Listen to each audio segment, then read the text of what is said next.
it's Jack from Cultaholic.com back again with another excellent news video. That's right, we have loads of news to talk about.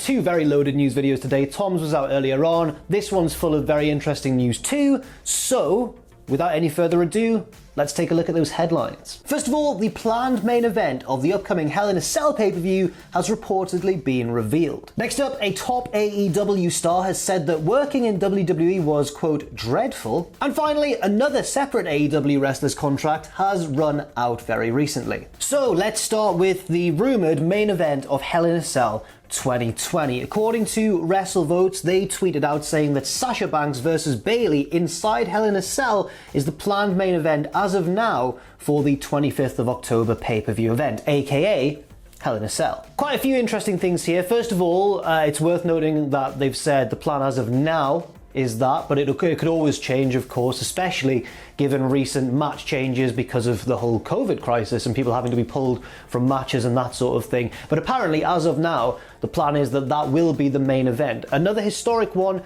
there hasn't been too many women's matches that have just main evented a pay-per-view.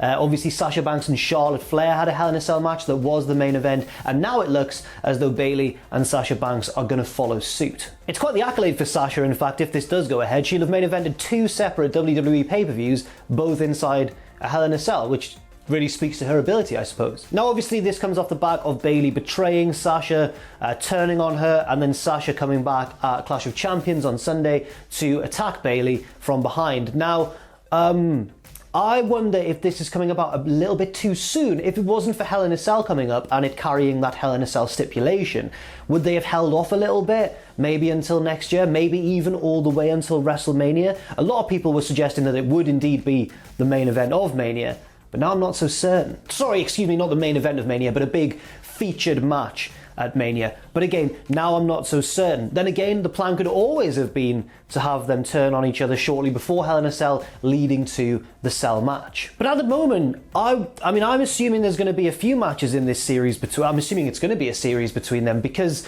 I can't see them just having the match at Hell in a Cell and that's it, done. I feel as though there's going to be quite a few, and surely it will culminate at WrestleMania. That's obviously a big presumption to make, but I honestly can't really see it going any other way. But whatever the case, WrestleVotes has indeed reported on Twitter that this is set to be the main event of Hell in a Cell. Should be a really good one. We know that Sasha and Bayley have amazing chemistry together from their days back in NXT and their amazing feud there, about 5 years ago now.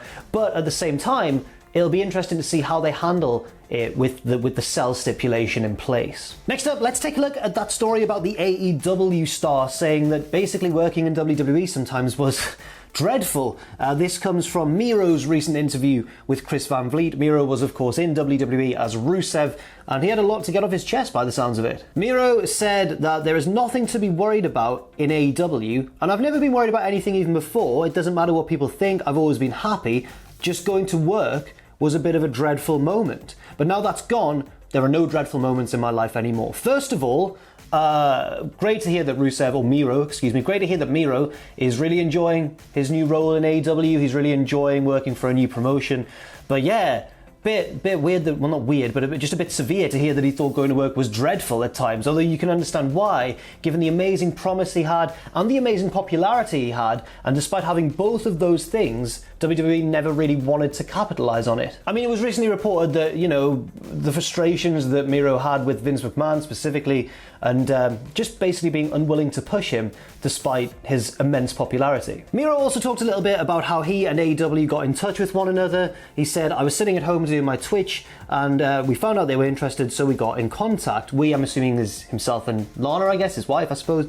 It didn't start off great because I had other opportunities, but of course Lana is still working in WWE, but I think the we he's referring to must just be himself and his wife, right? Anyway, he goes on to say, it didn't start off great because I had other opportunities, but I know I didn't want to go to just any place. I knew I wanted to go to two places, AEW and another one. Miro then mentions that, he's very happy there. Jericho even wanted to get him in and thought he would be great, and also mentioned that he really enjoyed the idea of being Kip Sabian's best man. He thought that really fit his character, and the whole the best man gimmick was really in fitting with who he was.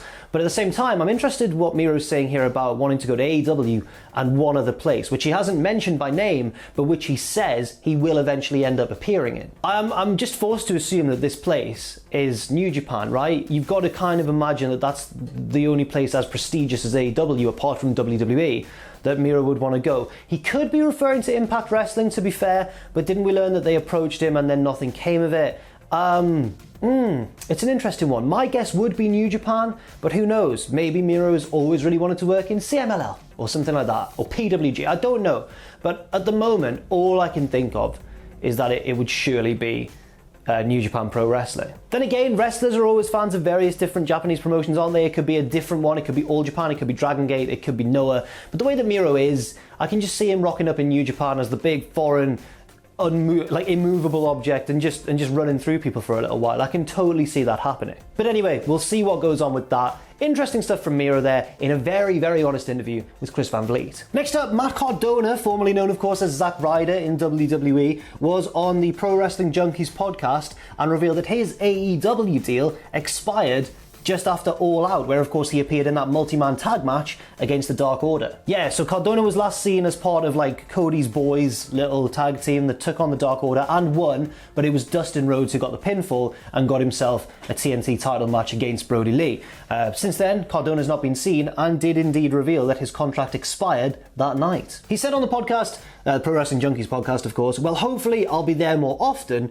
As of now, the agreement we had was through the pay-per-view until All Out, so that's it. But hopefully, I didn't go there to just get 3 t-shirts, I went there to win some championships, so hopefully you'll see me there again very, very soon. So it sounds like that isn't a closed door for Cardona, it just sounds like he knew all the time, he knew all along, and so did AEW, that he was only there for a short while at first, and now he's looking, by the sounds of it, to extend that contract and appear again, in his words, very, very soon. Next up, oh dear, this is news that does not make me happy, and it should make me happy because it's a very exciting match that's been announced for Impact's upcoming Bound for Glory. But the problem is that I'm not happy about it because it's probably going to involve my boys losing their tag team titles. That's right, the Impact tag team titles are currently held by one of my favourite tag teams of all time, the recently reformed Motor City Machine Guns, Alex Shelley and Chris Sabin. They have the tag team titles within their grasp and have now been booked in a match at Bound for Glory against the Good Brothers, Gallows and Anderson. In fact, now that I've just checked, I think it seems actually that the match hasn't officially been confirmed yet, but it surely will